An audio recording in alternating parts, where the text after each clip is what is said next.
debout pour la lecture du texte saint. Nous sommes engagés avec vous dans une série, Un cœur pour l'aimer.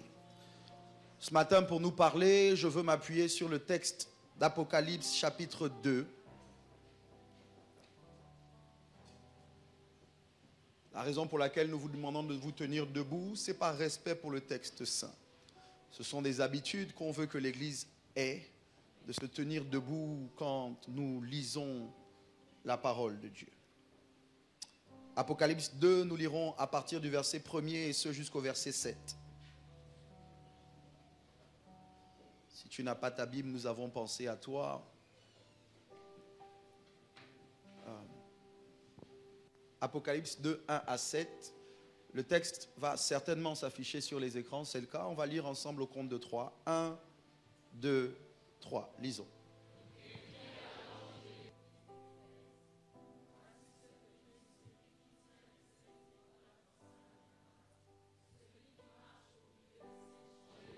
Come on. Ton travail et ta persévérance. Je sais que tu ne peux supporter les méchants, que tu as éprouvé ceux qui se disent apôtres et qui ne le sont pas, et que tu les as trouvés menteurs, que tu as de la persévérance, que tu as souffert à cause de mon nom, et que tu ne t'es point lassé. Mais ce que j'ai contre toi, c'est que tu as abandonné ton premier amour. Souviens-toi donc d'où tu es tombé, repens-toi et pratique tes premières œuvres. Sinon, je viendrai à toi et j'ôterai ton chandelier de sa place, à moins que tu ne te repentes. Tu as pourtant ceci, c'est que tu hais les œuvres des Nicolaïtes, œuvres que je hais aussi.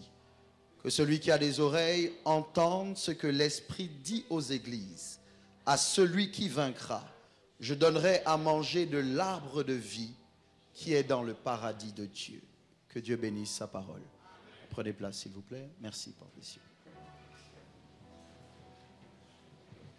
Nous sommes engagés avec vous dans un travail. Pour ce mois, nous voulons faciliter le fait que l'Église considère les choses de Dieu comme étant des choses saintes.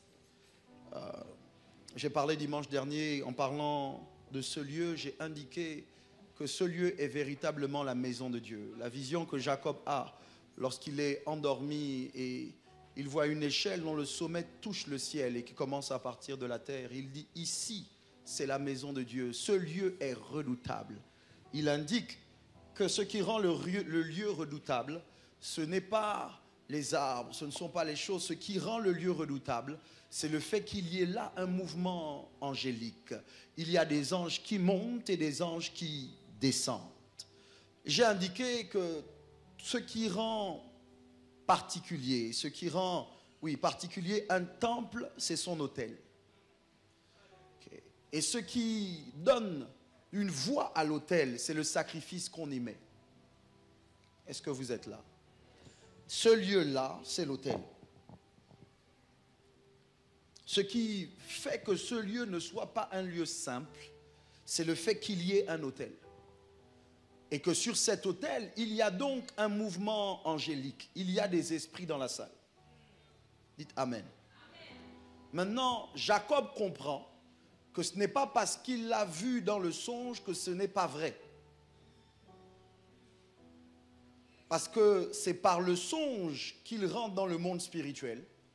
Mais le monde spirituel cohabite avec le monde naturel. De la même manière que vous voyez des humains, ceux qui ont des yeux ouverts voient des esprits. Est-ce que vous m'entendez ce matin?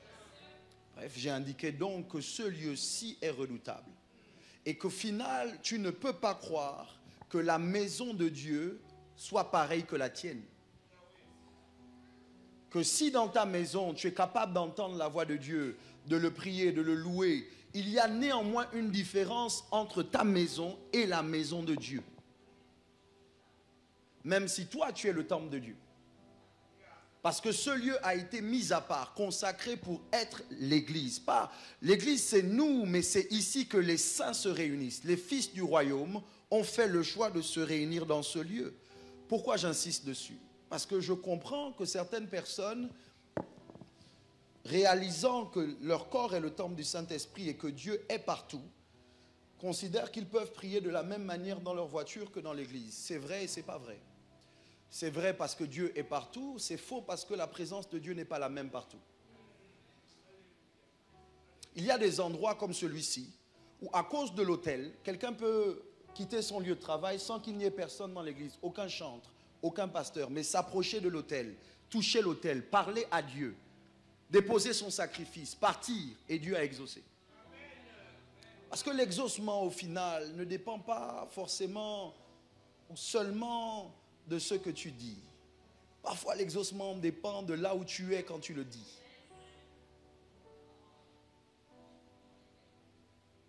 Est-ce que vous savez que la prière, l'un des secrets de la prière, l'un des mystères derrière la prière, c'est qui prie? Les fils de Séva se retrouvent face à un homme possédé. Ils ont vu Paul chasser les démons, mais ils parlent à cet homme et ils disent au nom de Jésus que Paul prêche. Nous t'indiquons, sors de ce corps. Le démon qui habituellement n'a pas de conversation avec les humains arrête sa folie un moment. Et puis là, il décide de les enseigner. Et le démon dit, Jésus, je connais. Paul, je connais. Vous, qui êtes-vous? Le démon indique que dans son monde à lui, Jésus est connu. Paul est connu. Mais eux, ils n'ont aucune identité qui fasse que les démons s'agenouillent, se prosternent devant eux. Pourtant, ils utilisent le bon nom. Jésus n'est pas une formule magique. Il n'y a pas de abracadabra et puis ça arrive. Non, non, non, non, non. Dieu n'est pas un Dieu qui répond à la magie. Dieu répond à des principes. La Bible dit que Dieu se tient derrière sa parole, pas la tienne. Je sais que ton voisin n'aime pas quand tu lui parles, mais ce n'est pas grave. Fallait pas qu'il s'assied à côté de toi. Regarde ton voisin avec le sourire et dis-lui, ce lieu est la maison de Dieu. C'est possible de rencontrer Dieu ailleurs, mais s'il y a un endroit où tu peux toujours rencontrer Dieu, c'est dans sa maison. Bref, c'est à l'église, du moins à l'ange de l'église, que Dieu parle dans le livre d'Apocalypse. Et ça m'a profondément béni parce que dans le livre d'Apocalypse, Dieu parle à l'ange de l'église d'Éphèse. Et il dit, tu sais, vraiment, vraiment, il y a beaucoup de choses que je peux dire à ton sujet qui sont bien. Il dit, premièrement, il dit, tu es persévérant. Tu as montré de la persévérance. Il dit, tu as même été éprouvé. Ça veut dire que l'épreuve t'a assailli. Tu as été sous pression, mais tu n'as pas lâché prise. Tu ne t'es pas lassé. Il va plus loin. Il dit, tu es ce que je hais. Tu hais les œuvres des Nicolaïtes et je les hais aussi. Et il dit d'ailleurs, tu as éprouvé ceux qui se disent apôtres et tu les as trouvés menteurs. Ça veut dire que l'ange auquel il s'adresse, l'église à laquelle il parle, il dit, cette église ou cet ange n'a pas un problème de doctrine. Parce que l'apostolat, c'est sur le fondement des apôtres et des prophètes que l'église est bâtie. Donc cette église ou cet ange n'a pas un problème. L'ange de cette église sait reconnaître quand il y a des hommes qui se disent apôtres mais qui sont menteurs. Donc cette église comprend la doctrine de Dieu. Mais en dépit de tout ce qu'elle a pour elle, ou que cet ange a pour lui, Dieu dit, j'ai quand même quelque chose contre toi. C'est que tu as abandonné, dites abandonné. Tu as abandonné ton premier amour. Ce n'est pas qu'on te l'a pris, c'est que toi tu l'as abandonné. Et il dit, tu as abandonné ton premier amour. Écoutez, c'est possible donc d'être persévérant mais de ne plus aimer comme on doit aimer. C'est possible de ne pas s'être lassé malgré l'épreuve, mais de ne plus aimer comme on doit aimer. C'est possible d'haïr ce que Dieu est, mais de ne pas aimer comme Dieu aime. C'est possible d'être au service et de ne plus aimer comme on doit aimer. C'est possible d'être fidèle dans sa dîme, mais de ne plus aimer comme on doit aimer. C'est possible d'être régulier à l'église, mais de ne plus aimer comme on doit aimer. Et c'est important parce que ça veut dire qu'à un moment, Dieu regarde davantage au cœur qu'aux actions. À un moment, Dieu évalue pas les actions. D'ailleurs, il dit, au travers de Samuel, lorsqu'il faut choisir le prochain roi, il dit à Samuel, ne te trompe pas, l'homme regarde à ceux qui frappent du regard, mais moi, je regarde au cœur. Et Dieu dit, tu as abandonné ton premier amour. Le titre de mon message de ce matin, pour ceux qui prennent des notes, c'est Retour aux sources. O-A-U-X, source avec S. Retour aux sources. Retour aux sources. Le dictionnaire définit la source comme étant l'origine de quelque chose, les racines de quelque chose. Le dictionnaire définit la source comme étant le commencement. Donc lorsque je parle de source, je suis conscient que je veux vous ramener à l'origine, au commencement. Parce que c'est ça, le premier amour, c'est l'amour du début.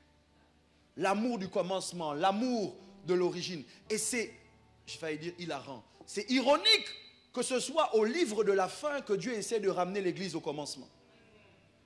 C'est en Apocalypse que Dieu dit, il y a un problème, tu dois repartir à ton premier amour. Parce que souvent, le but, c'est pas juste de terminer, c'est de bien terminer. My God, je ne sais pas à qui je parle. J'essaye de dire à quelqu'un ce matin que tu ne dois pas juste terminer l'année, tu dois bien terminer l'année. C'est pas grave, je veux prophétiser sur quelqu'un juste parce que je le ressens. Je décrète et je déclare que tu ne termineras pas l'année comme tu l'as commencé. Je dis, toi, tu termineras bien l'année 2022. À l'abrito limaha, yes Lord. Alors que je suis dans cette maison et que je me tiens sur l'autel de mon Père, je veux parler à la vie de quelqu'un. Je dis, 2022, tu vas bien terminer. Celui qui me donne un amen, cette parole s'attache à lui. Comment?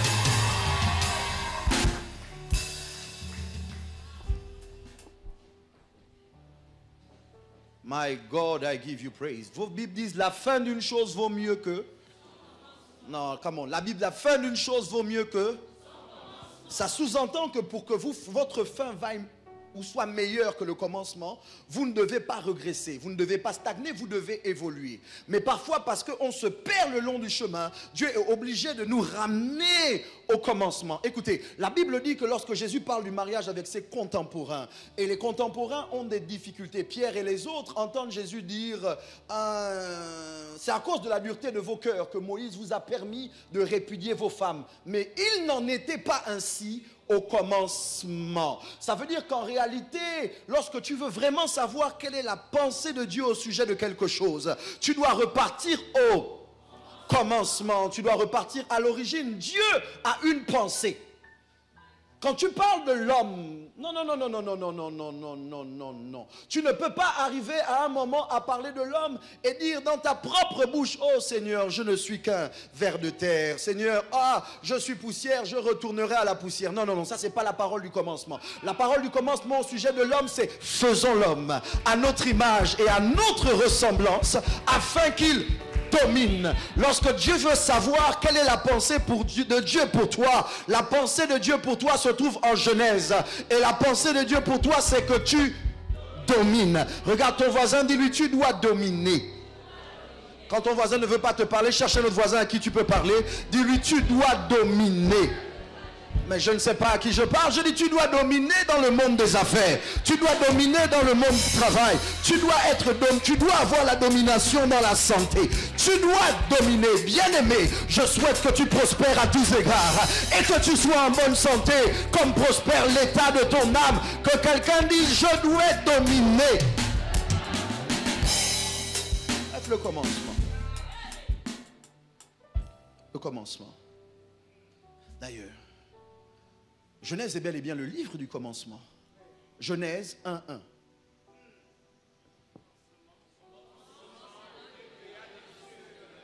Au commencement, Dieu créa les cieux et la terre. Le texte le dit comme ça, au commencement, virgule, Dieu. Ça veut dire que tout ce que tu commences, parce que tout a une origine, tout ce que tu veux commencer, tu dois le commencer avec Dieu. Tout ce que tu veux faire, tu dois le faire avec.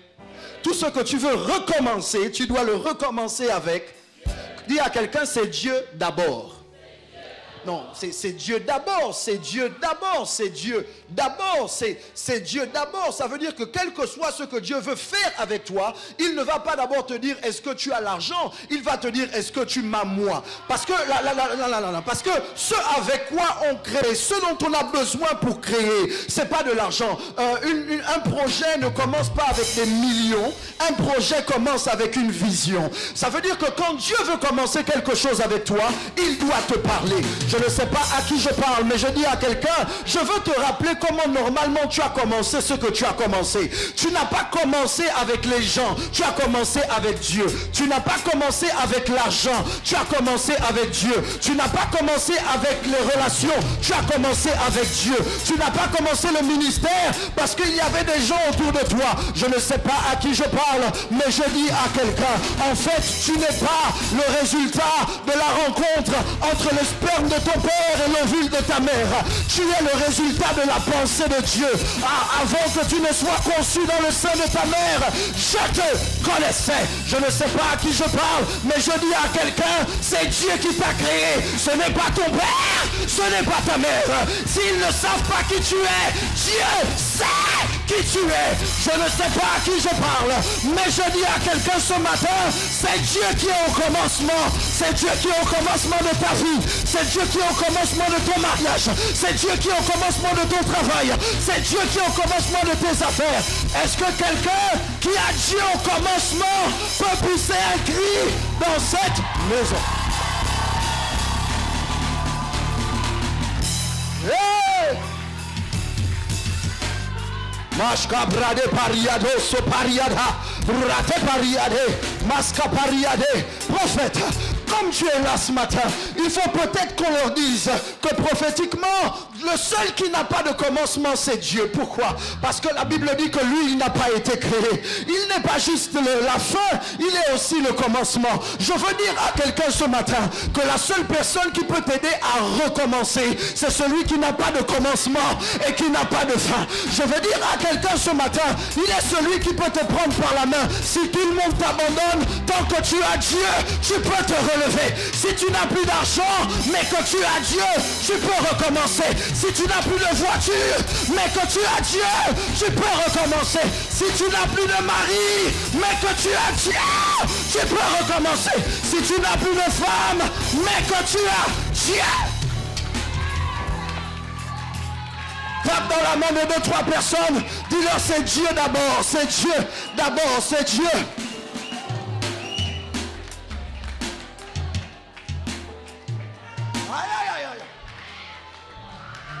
My God, je veux ramener quelqu'un à la source des sources. Je veux ramener quelqu'un à l'origine des origines. Je veux ramener quelqu'un au commencement des commencements. Et c'est Dieu d'abord. Quelqu'un vient te dire dans ton lieu de travail, si tu ne fais pas ci avec moi, tu n'auras pas de promotion. Il faut lui dire que l'élévation ne vient ni de l'Orient, ni de l'Occident, mais c'est Dieu qui élève et c'est Dieu qui abaisse. Je ne sais pas à qui je parle, mais je parle à quelqu'un.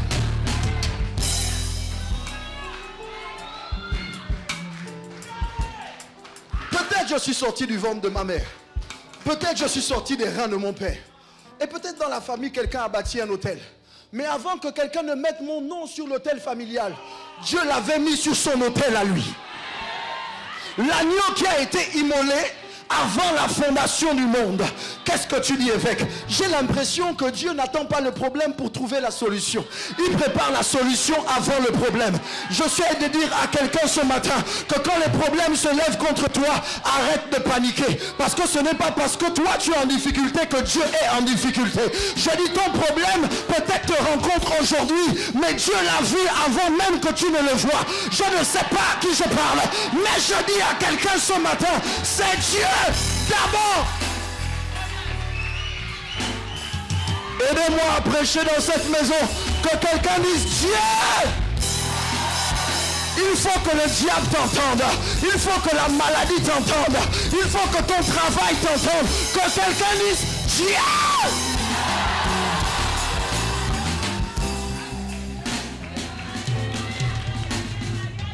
Lot et Abraham ont marché ensemble pendant un moment. Et pendant qu'ils ont marché ensemble, à un moment, Abraham fait une déclaration des plus bizarres. Il dit à son neveu Lot, regarde, on ne peut plus marcher ensemble. L'environnement devient trop petit. Tes bergers et les miens commencent à se disputer. Mais il dit à Lot, choisis un endroit, je prendrai l'opposé. Tu vas à gauche, j'irai à droite, tu vas à droite, j'irai à gauche. Écoutez, ça veut dire qu'Abraham ne choisit pas où il va, mais il choisit où Lot ne va pas. Parce qu'Abraham est assez spirituel pour comprendre que ça ne dépend pas de là où il va, ça dépend de avec qui il y va. Et donc en réalité, même si Lot choisit à droite, et Lot a choisi la plaine de Sodome et Gomorrhe, ça ressemblait à un jardin que l'Éternel avait béni. Donc Lot regarde avec ses yeux charnels et Lot dit, waouh, quel endroit, c'est là où je veux aller avec mes enfants. L'endroit donc que Lot ne choisit pas, c'est le désert. La plaine du désert. Et Abraham regarde à la plaine, mais il ne voit qu'un désert. Et j'entends Dieu lui dire, Abraham, lève les yeux. Comment ça? Parce que je regarde déjà, mais il dit lève les yeux et il dit tout ce que tu vois là, je te le donnerai à toi et à ta postérité. Est-ce que je peux vous aider un peu ce matin? J'ai l'impression que ce dont Dieu parlait, ce n'était pas du désert. J'ai l'impression que quand Abraham regarde le désert, Dieu dit à Abraham, lève les yeux un peu plus haut. Parce que ce que tu vois au-dessus du désert, c'est ça que je te donnerai. Ah, vous allez m'entendre. Ça veut dire qu'en réalité, le désert, ce n'est pas ce que Dieu veut te donner. Cette situation que tu traverses, ce n'est pas ce que Dieu veut te donner. Ce problème que tu traverses, ce n'est pas ce que Dieu veut te donner. Qu'est-ce que Dieu veut te donner? Il dit, j'entends le psalmiste dire, je lève les yeux vers les montagnes. Le secours va me venir d'où? Et puis si tu lèves un peu plus les yeux au-dessus des montagnes, il y a l'Éternel. Le secours me viendra de l'Éternel qui a fait les cieux et la terre. Je comprends pourquoi Dieu dit à Abraham, je suis ta grande récompense. En fait, la récompense de Dieu, c'est pas une voiture. La récompense de Dieu, c'est pas un terrain. La récompense de Dieu, c'est pas une maison. Dieu veut être ta récompense. Parce que si tu as Dieu, qu'est-ce que tu n'auras pas en Dieu? Je dis, si Dieu est pour toi, qui sera contre toi? Si l'Éternel est avec toi, que peuvent te faire les hommes? Dis à quelqu'un, lève les yeux, lève les yeux, lève les yeux, lève. Au-dessus de la maladie, si tu lèves un peu les yeux au-dessus de la maladie, tu verras Jéhovah Rapha. Il est le Dieu qui guérit. Au-dessus de la difficulté financière, si tu lèves les yeux, tu verras Jéhovah Jireh. Il est le Dieu qui pourvoit. Au-dessus de ce que tu traverses, il est le Dieu qui fera un chemin là où il semble ne pas y avoir de chemin. Je ne sais pas à qui je parle ce matin, mais quelqu'un doit repartir à la source qu'est Dieu. Quelqu'un doit recommencer à croire que Dieu est au-dessus de toutes choses, que Dieu est au-dessus de la maladie, que Dieu est au-dessus de la star, Dieu est au-dessus des hommes, Dieu est au-dessus du gouvernement, Dieu est au-dessus du travail, Dieu est au-dessus du verdict médical.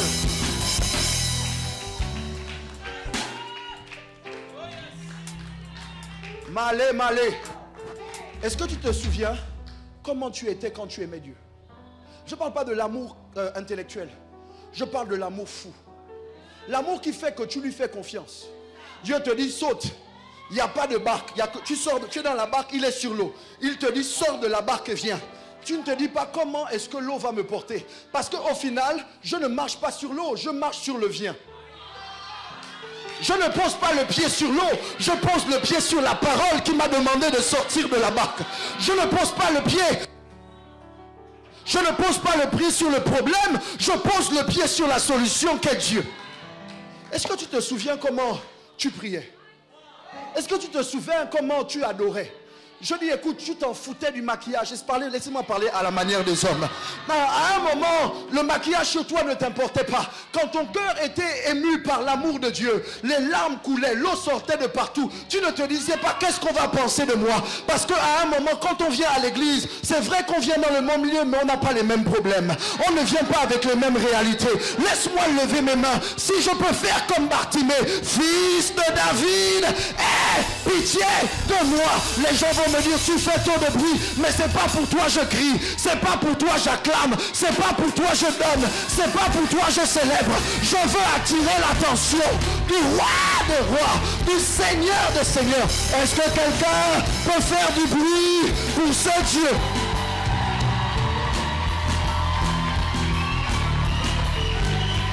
Non, non, non, non, non. Est-ce que quelqu'un peut provoquer ce grand Dieu?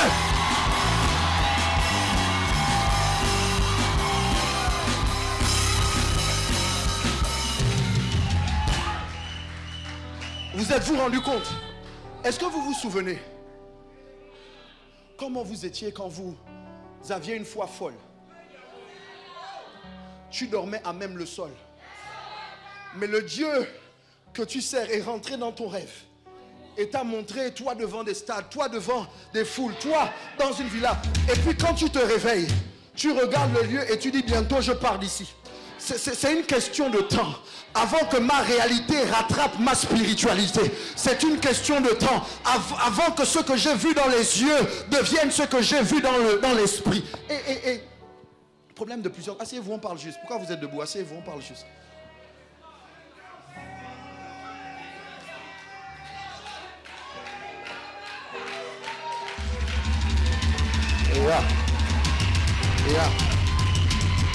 Yeah.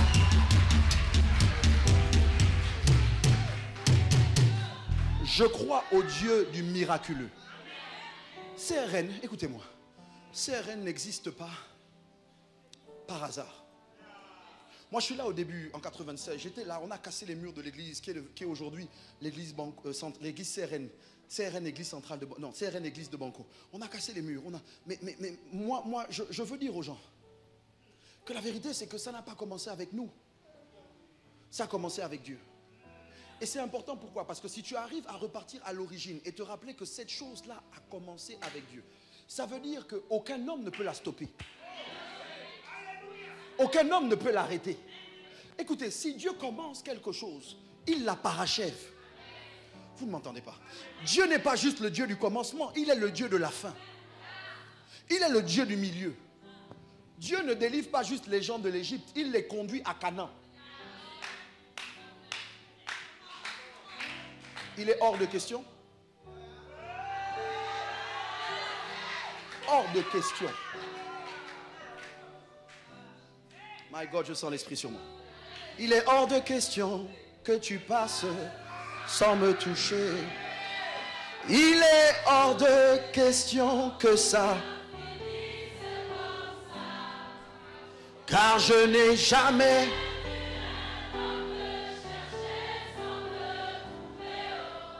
Moi je n'ai jamais. Yélélé, yélélé.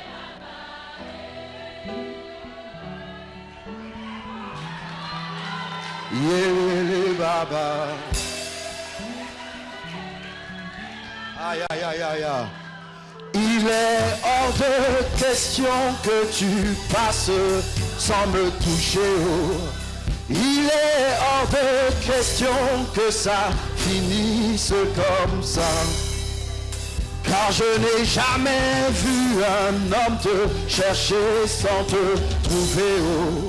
Moi je n'ai jamais vu un homme te chercher sans te trouver. Yélélé baba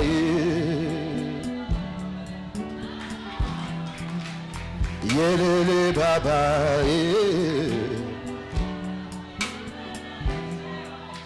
yélélé baba et baba et baba et baba et baba yélélé baba et baba et baba et baba et baba.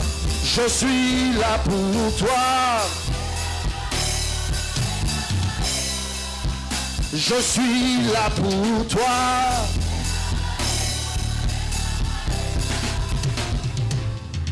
J'ai pas le temps, je dois vous lire un autre texte, mais la Bible dit, et là je veux parler à quelqu'un prophétiquement. My God, je sens Dieu sur moi. Je veux parler à quelqu'un prophétiquement et dire que Dieu parle à l'église, et Dieu dit à l'ange de l'église, souviens-toi d'où tu es tombé, souviens-toi, souviens-toi. Moi j'aimerais, c'est parce que c'est mon message qui est en train de changer, mais il faut qu'on lui dise aussi à un moment, souviens-toi. Ah, c'est bien que tu nous demandes de nous souvenir, mais la Bible dit que tu n'es pas un Dieu injuste pour oublier le service rendu au saint. Je veux dire à quelqu'un que Dieu doit se souvenir des nuits de prière, Dieu doit se souvenir des moments de jeûne, Dieu doit se souvenir des sacrifices que tu as faits. Dieu va se souvenir.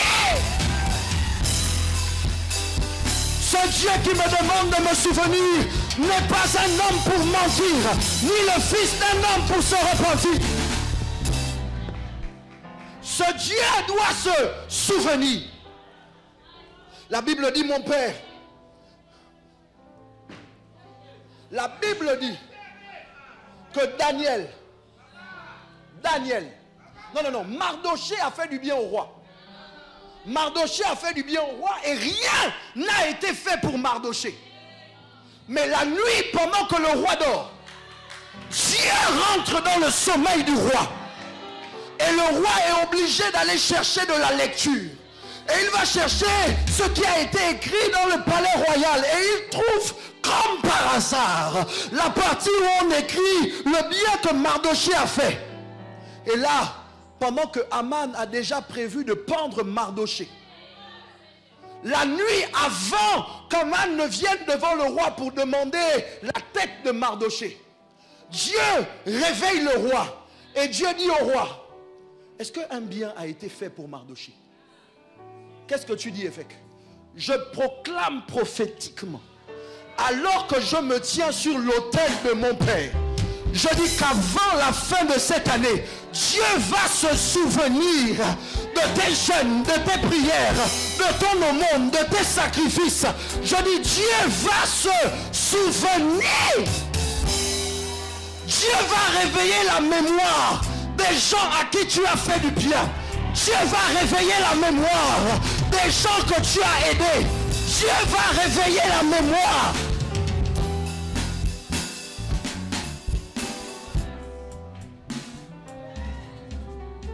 Alors que tu as tes mains levées. Parce que je ne me suis pas oint moi-même. Parce que je ne me suis pas appelé moi-même. Parce que je ne me suis pas fait évêque moi-même. Alors que je me tiens sur l'autel de mon Père. Sur ce lieu où il y a une échelle dont le sommet touche le ciel. Alors que je me tiens sur l'autel de mon Père. Je décrète et je déclare. Je dis que ce qu'on te doit, on va te le payer. Je décrète et je déclare que ce qu'on te doit, on va te le restituer. Je parle d'argent, je parle de maison, je parle de biens matériels, je parle de contact, je parle d'honneur, je parle d'élévation. Je dis avant la fin de cette année, Dieu va te donner un témoignage. Asseyez-vous.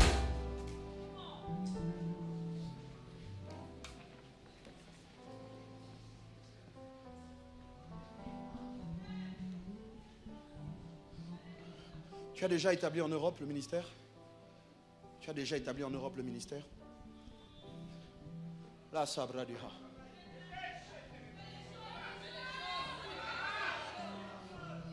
Je pourrais te le dire en privé. C'est parce que je veux aider la foi de quelqu'un. Dans une main, il y a une brique. Dans une autre, il y a la parole. Dans une main, il y a le ministère. Dans l'autre, il y a les affaires ou les finances. Le Saint-Esprit me montre l'Europe. J'ai vu une flèche partir de la Centrafrique pour l'Europe. Le boss a dit que tu es en Côte d'Ivoire. Mais j'ai vu une flèche partir de la Centrafrique pour l'Europe. J'ai dit que l'année prochaine, je vais partir en France. J'avais parlé à papa.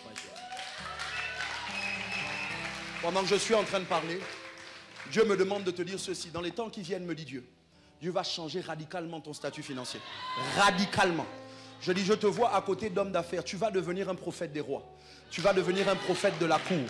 Parce que je vois des hommes d'affaires autour desquels tu vas être. Et tu vas être un conseiller pour les rois, un conseiller pour les hommes d'affaires. Ton prophétique va se manifester davantage dans cette direction. Il n'y aura pas la foule ou la foule simplement. Mais Dieu va te donner des connexions stratégiques qui vont faire que tu auras accès au palais. Tu vas te trouver dans des environnements où très peu d'hommes de Dieu vont, malgré ton jeune âge, parce que la main de Dieu est vraiment sur toi. L'Afrique ne sera pas ta destination finale.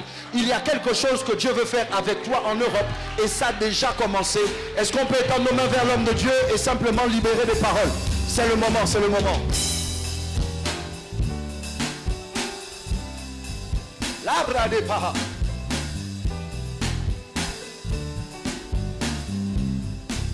Au nom de Jésus, Amen. Pendant que le boss prie pour lui, je veux vous parler très rapidement.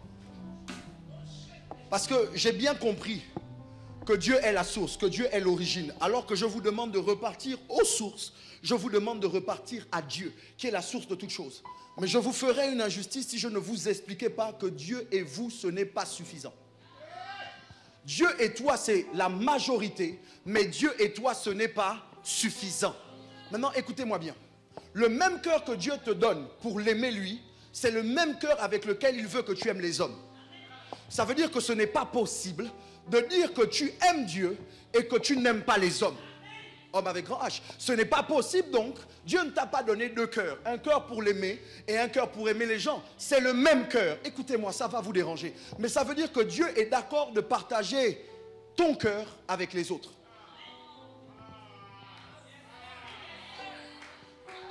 Je vais essayer d'aider quelqu'un.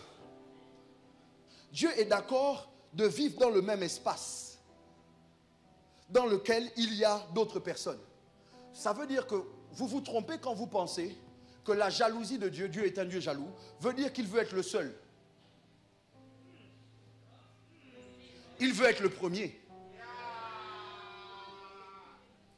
Mais sauf qu'après Dieu, tu dois aimer des gens. C'est ce que vos Bibles disent.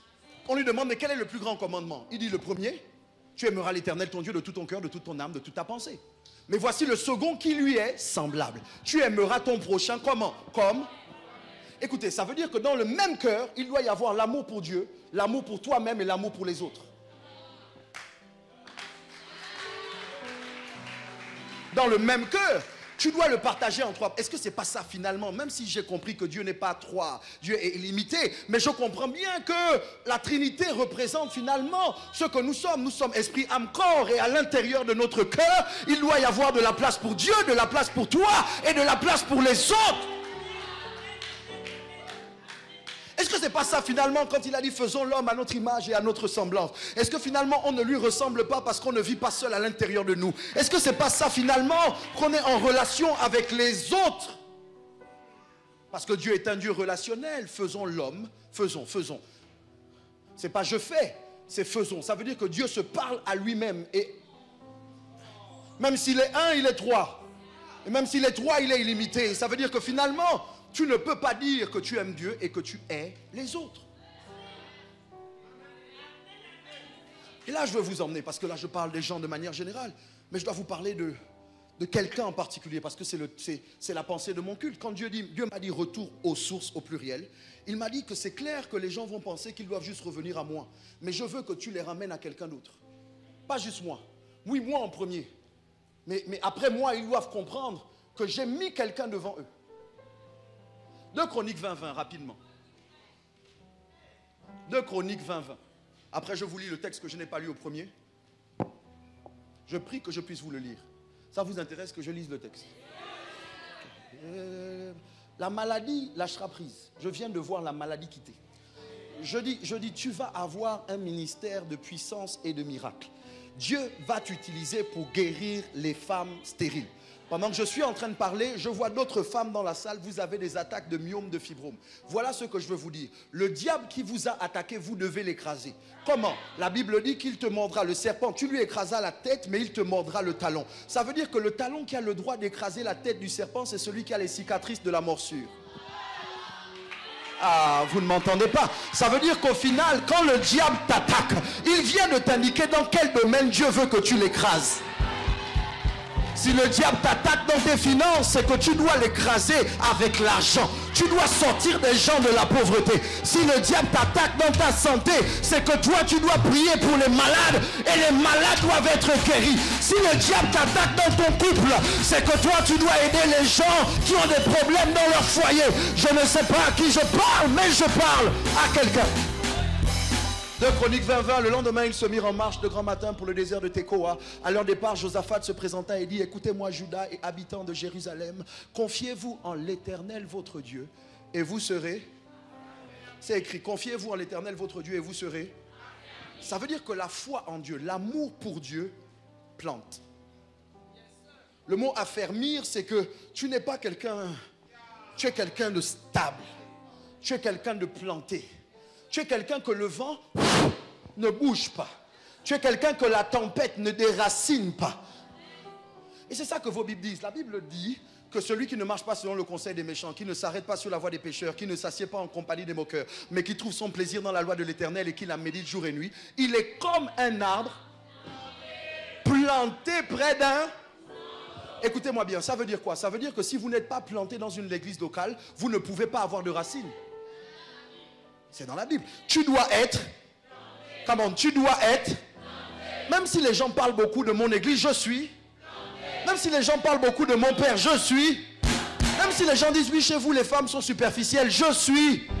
Parce qu'il faut qu'on leur dise que nos femmes ne sont pas superficielles. Nos femmes, simplement, aiment bien se présenter devant Dieu. Mais nos femmes sont capables de chasser les démons. Nos femmes sont capables de guérir les malades. Nos femmes sont capables de parler en langue. Nos femmes sont capables de faire descendre le feu du ciel. Bref. Il faut être planté. Il faut être.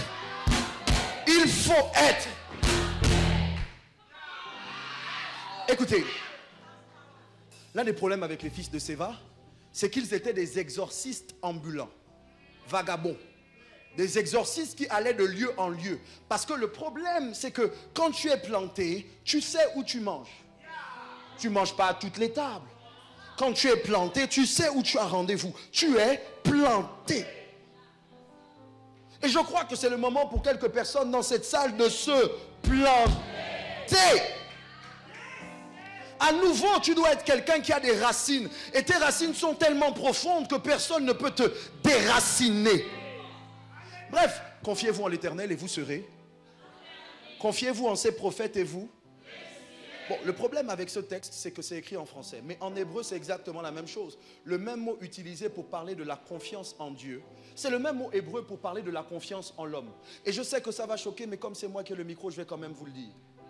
La foi que tu as en Dieu, tu dois l'avoir en un homme de Dieu. Parce que le succès ne dépend pas de la réussite. La réussite ne dépend pas de la confiance en Dieu. J'ai été à l'école. Commentaire de texte. Confiez-vous en l'Éternel votre Dieu et vous serez. Confiez-vous en ses prophètes et vous. Maintenant laissez-moi vous choquer. Tu te confies en l'homme pour être affermi, tu ne seras pas stable. Parce que l'homme déçoit. Mais tu te confies en Dieu pour réussir, tu ne réussiras pas. Parce que Dieu ne fait plus réussir.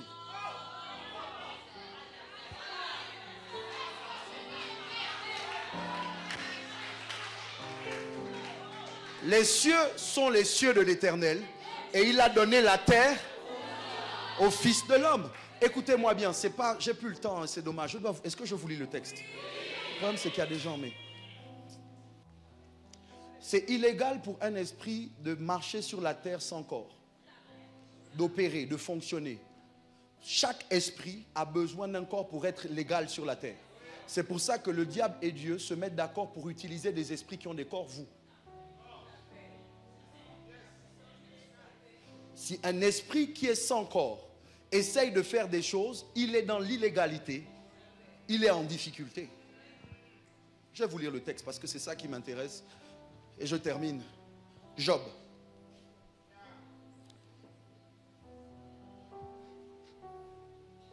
Mon temps est déjà fini. Oh Dieu. Mon père dit clair, le temps est fini. Oh.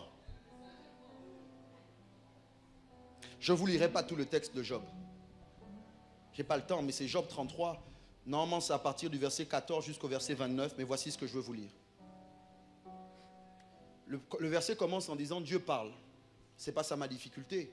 Ma difficulté, c'est le moment où, quand Dieu a fini de parler. Est-ce qu'on peut lire à partir du verset 18? Rapidement. Lisons rapidement 1, 2, 3.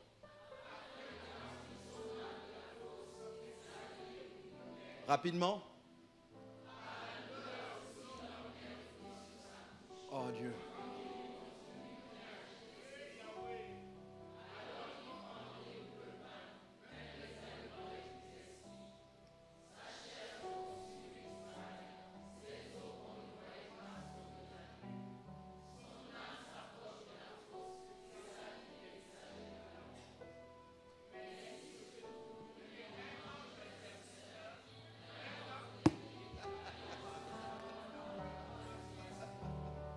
La suite.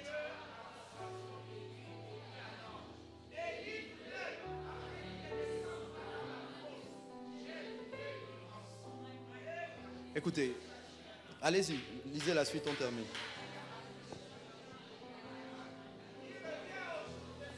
Voilà ce que je veux vous dire, que vous compreniez rapidement. Dieu parle à l'homme, si vous savez, Job 3, 33, 14. Dieu parle cependant tantôt d'une manière, tantôt d'une autre. Dieu parle. Viens, lève-toi. Dieu parle à un homme. Et quand Dieu lui parle, il ne comprend pas ce que Dieu lui dit. Donc Dieu rentre dans son songe et Dieu l'avertit des difficultés qui arrivent. Mais à un moment, malgré le fait que Dieu lui parle, cet homme est têtu. Et cet homme continue à choisir un mauvais chemin. La Bible dit que Dieu lui a parlé, mais cet homme est en train d'aller vers la fosse. Son corps commence à dépérir. Il perd l'appétit. Mais à un moment, s'il se trouve pour lui un ange intercesseur, écoutez-moi bien, l'homme entre les mains de Dieu va à la fosse. Ce qui empêche l'association, ce qui empêche à l'homme, malgré la voix de Dieu, de ne pas terminer dans le trou, c'est qu'il y a un ange intercesseur qui intervient et qui dit à Dieu non, ne le tue pas, non, il ne mourra pas, non, il doit vivre. Vous ne me croyez pas, demander à Moïse et au peuple d'Israël. Dieu est sur le point de tuer tout le peuple.